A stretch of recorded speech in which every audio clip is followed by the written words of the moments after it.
This is the Future of Automotive with Steve Greenfield.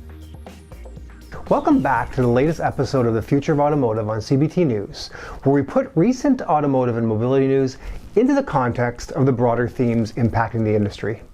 I'm Steve Greenfield from Automotive Ventures, and I'm really glad that you could join us. The automaker transition from internal combustion to EV drivetrains continues to cause pain for the legacy automakers, but the one bright spot from both a demand and profitability standpoint seems to be hybrids. The CEOs of Ford and General Motors recently offered up very different perspectives on the importance of hybrid vehicle technology to their long-term strategic plans. Ford CEO Jim Farley wants the industry to stop viewing hybrid vehicles as only an interim solution, to be used until drivers are comfortable going fully electric. While GM CEO Mary Barra does not view the technology as a longer-term play. This week, GM CEO Mary Barra stood firm on the automaker's strategy to transition to electric vehicles, even as some shareholders questioned market demand for the vehicles during GM's annual shareholder meeting. Barra did say that ultimately, the composition of GM's future vehicle lineup will be guided by consumer demand. That appeared to be an easing of GM's previous stance that all new vehicles would be all electric by 2035. However, later in the day, a company spokesman for GM stood firm on that 2035 goal. If you recall, GM announced just last month that their Cadillac brand will likely not have an exclusively all-electric portfolio of vehicles by the end of the decade, which was an earlier target for that brand. Instead, it will continue to offer internal combustion engine vehicles. Ford CEO Jim Farley recently said that many of the automakers' U.S. hybrid models have become more profitable than their gasoline-powered counterparts, as interest in the technology grows and demand for electric vehicles has lagged their expectations. Ford's U.S. hybrid sales jumped 47% this year through April, and Farley said 1 out of every 4 F-150s sold today is a hybrid. Ford has said each of its North American nameplates will include a hybrid variant by the end of the decade. Farley said recently that he doesn't see the technology as simply a stepping stone that will fade as automakers ramp up EV sales, referencing early success from models such as the Toyota Prius. What's Stellantis' perspective in all of this? Stellantis CEO Carlos Tavares recently remarked that the transition to electric vehicles will impose a significant burden on their suppliers as Western automakers race to cut costs and compete with Chinese peers. Tavares said that the challenge for automakers was to sell EVs whose production costs are 40 to 50% higher than cars with internal combustion engines at the same price as the equivalent ICE models. This forces them to cut costs at every level of an automaker's operations, including their supply chains and logistics.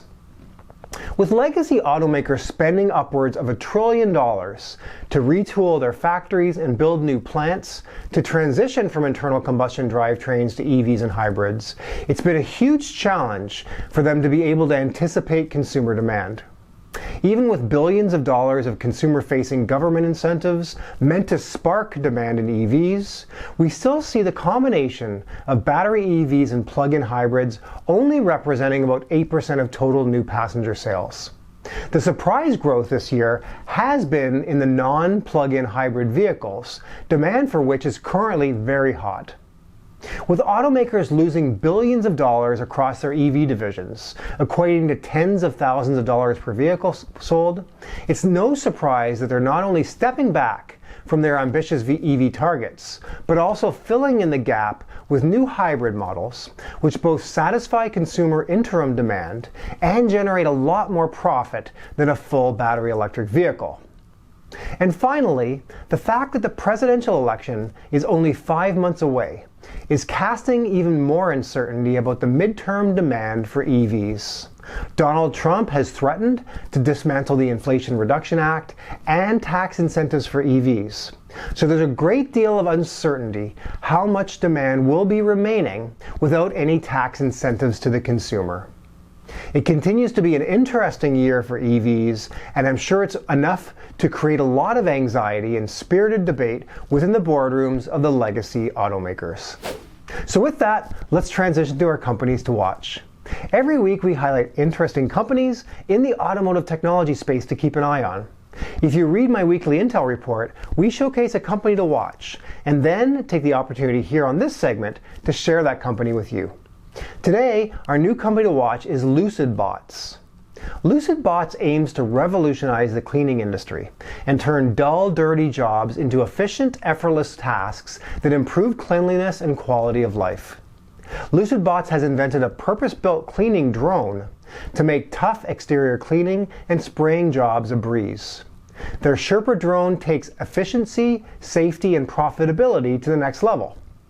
The Sherpa drone product offers up to an 80% cost savings compared to traditional methods of renting lifts and other heavy equipment to get the job done.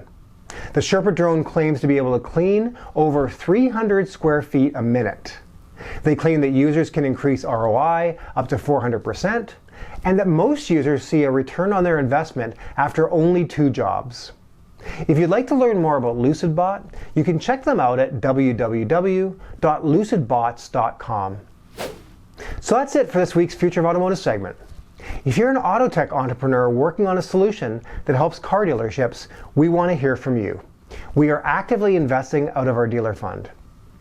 If you're interested in joining our investment club to make direct investments into auto tech and mobility startups, please join. There's no obligation to start seeing our deal flow, and we continue to have attractive investment deals available to our members.